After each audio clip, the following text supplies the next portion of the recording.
Hey guys, Professor Bell, Comic Book University, and Fantastic Four, issue number 12. I was so mad when I saw the solicit for this like months ago and I saw the cover and it's like, why? Why?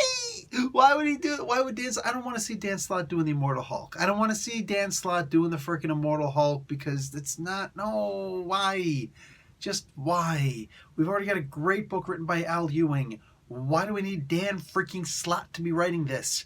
But then I also thought back, I'm like, you know what? He actually did the Immortal Hulk banner at least for a little while.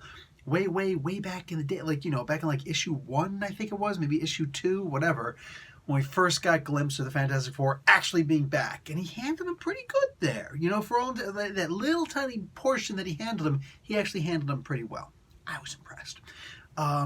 Then... Then this comes. I'm just like, maybe it'll be okay.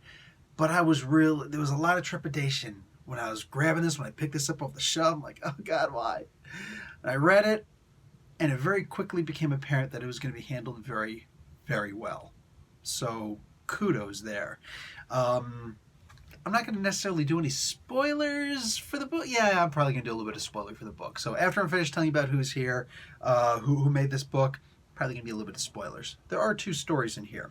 The Honeymoon Crasher by Dan Slott, writer, artist Sean Isaac, and Marcio Mendez on color art.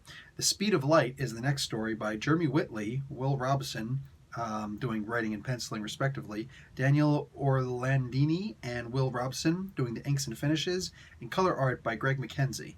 VC's Joe Caramagna does the entire book's lettering. Cover artist Esad Ribic, and variant cover art Patch Zurcher and Jason Keith. Stanley Jack Kirby created the Fantastic Four and the Immortal Hulk. They should have added that in there also. Okay, this was pretty good. First off, the second story that's in here, I expected to come a whole lot sooner. It didn't. It's basically a prelude for the for crying out loud, I got 4 freedom fighters stuck in my head. No, it's actually Future Foundation. There we go. So that was actually good. That was a pretty good read. I enjoyed it. Looking forward to that book. As far as this book is concerned, yeah, this was handled really well. Okay, so spoilers start now. It is the Immortal Hulk, but, not really. It's Puppet Master. Yeah, freaking Puppet Master. Alicia and Ben are getting ready to go on their honeymoon. Now, the way this always worked in the past is that every year, Reed Richards is able to turn Ben Grimm into just Ben Grimm, lose the rocks, for about a day once every year. Here, Slott's changing it up. I don't know if he knew about the thing before. I don't know if he cares about the thing before. He's changed it up so that now we've got, he's going to be able to turn back into into Ben Grimm for about 2 weeks. And it takes 12 hours for that thing to start.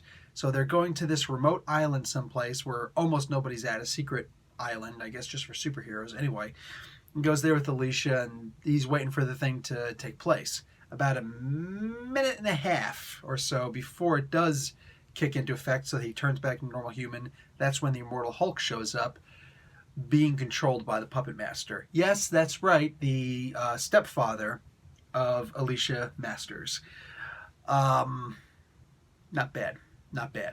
Still, I figured to myself, I already know how this is going to end. This is just going to end with freaking him fighting, doing the best he can, and, whether it's Immortal Hulk or whether it's the actual Puppet Master or whatever it is, it's going to end with him just about the end and saying, oh no, we've got to save Felicia.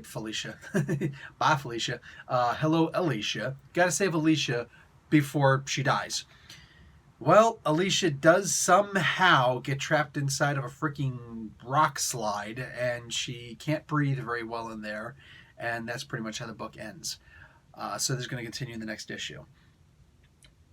All I hope for, because right now I'm really happy with the book, but all I hope for is the book doesn't just go all boring on me, because the end of this book, he's got about 52, 54 seconds left, I forget, something like that. It's in the 50s. And he's like, I got all day. Is this like a comment about Chris Evans? I could do this all day. Because no, Ben can't.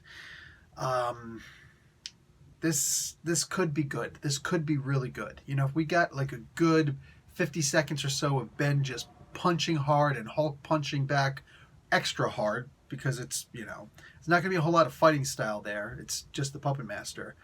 But this could be a fun one. Anyway, I am looking forward to a fun issue, next issue, lucky issue 13. But I just hope it doesn't end with the painfully bloody obvious. I really do hope there's a little bit of a twist to the end, some kind of a surprise. Honestly, it's Dan Slott, and usually he likes a good happy ending, especially in this this series so far. So maybe Puppet Master will actually be a good guy at the end of this and try to work on being friends with Alicia again. At least that would be satiating. All right, guys, I'm done. Professor Bill, Comic Book University. Class dismissed.